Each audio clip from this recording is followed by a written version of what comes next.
నమస్తే అండి. Welcome to Krishna's kitchen. నేను మీ కృష్ణ. ఈరోజు వీడియో వచ్చేసి దాబా స్టైల్ ఎగ్ కర్రీ అండి. చాలా బాగుంటుంది. గ్రేవీగా చాలా చాలా బాగుంటుందండి. ఇది రైస్, రోటీ, చపాతీ, పుల్కా, ఇంకా జీరా రైస్, వెజ్ బిర్యానీ వీటిల్లోకి కాంబినేషన్ అయితే చాలా చాలా బాగుంటుందండి. చేసుకోవడం కూడా ఈజీ, త్వరగా కూడా అయిపోయిద్దండి. ఇప్పుడు ఈ ఎగ్ కర్రీ ఎలా తయారు చేయాలో చూసేద్దాం.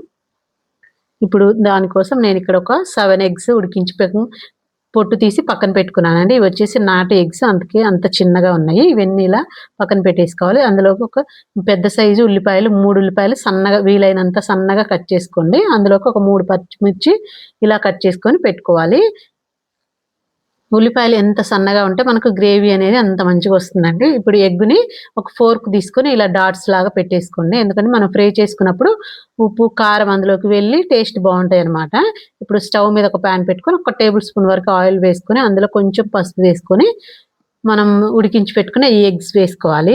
మంట సిమ్లో పెట్టుకొని చక్కగా దీన్ని ఫ్రై చేసుకోవాలండి. ఎగ్స్ని మంచి కలర్ వచ్చేంత వరకు ఫ్రై చేసుకోవాలి. కొంచెం ఫ్రై అయిన తర్వాత ఒక 1/2 టేబుల్ స్పూన్ కారము, కొంచెం పెప్పర్ పౌడర్ వేసుకొని అందులోనే కొంచెం సాల్ట్ కూడా వేసుకొని మరి ఒక 2 నిమిషాలు ఎగ్స్ బాగా ఫ్రై అయ్యేంత వరకు ఆ ఉప్పు, కారం అన్నీ ఆ ఎగ్స్కు పట్టేంత వరకు బాగా ఫ్రై చేసుకోవాలి. చూడండి, ఇలా ఫ్రై అయ్యేంత వరకు ఫ్రై చేసుకొని ఇప్పుడు ఈ ఎగ్స్ని తీసి పక్కన పెట్టేసుకోండి. ఇప్పుడు స్టవ్ మీద ఒక ప్యాన్ పెట్టుకొని నేను చూపిస్తున్న ఈ గరిటెతోటి 2 గరిటెలు నిండుగా ఆయిల్ వేసుకోవాలండి. ఇప్పుడు ఆయిల్ కొంచెం వేడెక్కిన తర్వాత అందులో బిర్యానీ ఆకు 1, చెక్క, లవంగాలు, ఇలాచీలు 2, అలాగే 1 టేబుల్ స్పూన్ షాజీరా ఇవన్నీ వేసుకొని కొంచెం ఫ్రై అయిన తర్వాత మనం కట్ చేసి పెట్టుకున్న ఉల్లిపాయలు, పచ్చిమిర్చి వేసుకొని ఇవి బాగా ఫ్రై చేసుకోవాలండి. ఉల్లిపాయలు బాగా ఫ్రై చేసుకోవాలి. పచ్చి వాసన ఏం లేకుండా ఉండేలాగా మంచి కలర్ వచ్చేంత వరకు ఫ్రై చేసుకోవాలి. అవి బాగా త్వరగా ఫ్రై అవ్వడానికి కొంచెం సాల్ట్ వేసుకొని ఫ్రై చేసుకొని మంట సిమ్లో పెట్టుకొని ఫ్రై చేసుకోండి. అందులోనే కొంచెం కరివేపాకు వేసుకొని మంట సిమ్లో పెట్టుకోండి. ఈ ఉల్లిపాయలు ఫ్రై అయ్యేలోపు మనం టమోటాలు తీసుకొని నేను ఇక్కడ మీడియం సైజు 4 టమోటాలు తీసుకున్నాను. ఇవి కొంచెం అది తీసేసిన తర్వాత ఇలా కట్ చేసుకోవాలి. సన్నగా కట్ చేసుకొని వీటిని ఒక మిక్సీ జార్లో వేసుకోండి. ఇందులోనే ఒక 10 నుంచి 12 జీడిపప్పులు వేసుకొని ఇవన్నీ బాగా మెత్తగా మిక్సీ పట్టుకోవాలి. ఇలా మిక్సీ పట్టుకున్నాం కదా, దాన్ని పక్కన పెట్టేసుకొని చూడండి, ఉల్లిపాయలు మనకు మంచిగా ఫ్రై అయిపోయినాయి. చూడండి, మంచి కలర్ రావాలండి.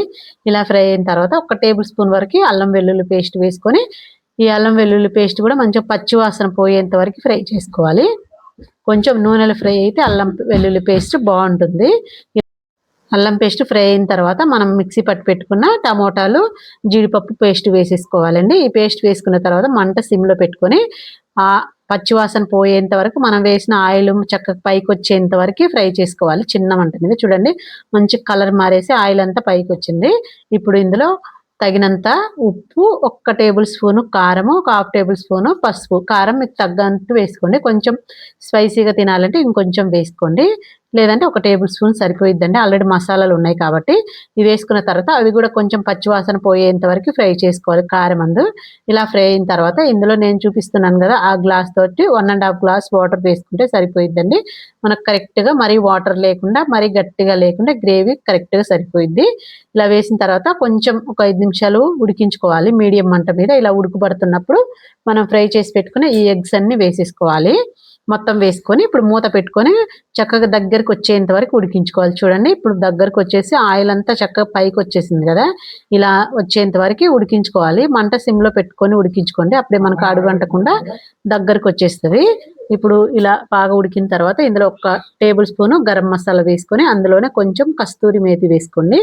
అందులోనే కొంచెం సన్నగా కట్ చేసుకున్న కొత్తిమీర వేసుకొని ఒకసారి బాగా కలుపుకొని మరి ఒక 2 నిమిషాలు చిన్న మంట మీద కొంచెం ఆయిల్ అంతా పైకి వచ్చేంత వరకు మూత పెట్టేసి ఉడికించుకోవాలి. ఇలా ఉడికించేసుకుంటే మనకి కూర అనేది రెడీ అయిపోయిందండి. చాలా బాగుంటుంది. మరి ఎక్కువ వాటర్ ఉన్నా కానీ టేస్ట్ ఉండదండి. మంచిగా దగ్గరికి వస్తేనే మనకి కూర అనేది టేస్ట్ బాగుంటుంది. చూడండి, ఆయిల్ మొత్తం పైకి వచ్చేసింది. ఇలా వచ్చేంత వరకు ఉడికించుకొని ఇప్పుడు స్టవ్ బంద్ చేసేసుకొని 10 నిమిషాలు అలా పక్కన పెట్టేసామంటే మనకి టేస్ట్ చాలా చాలా బాగుంటుంది. అంతేనండి, dhaba style egg curry ready అయిపోయింది. ఇలా చేసుకొని ఇప్పుడు చూడండి, మనకు ఆరిపోయిన తర్వాత వాటర్ అని అసలు లేవు, దగ్గరకు వచ్చేసింది. ఇలా చేసుకుంటే రెడీ అయిపోయిందండి. అంతేనండి, dhaba style egg curry ready అయిపోయింది. వీడియో నచ్చినట్లయితే లైక్ చేయండి, షేర్ చేయండి, మీ ఫ్రెండ్స్కి, రిలేటివ్స్కి షేర్ చేయండి. ఇలాంటి మంచి మంచి వీడియోస్ కోసం నా ఛానల్ని సబ్స్క్రైబ్ చేసుకోండి.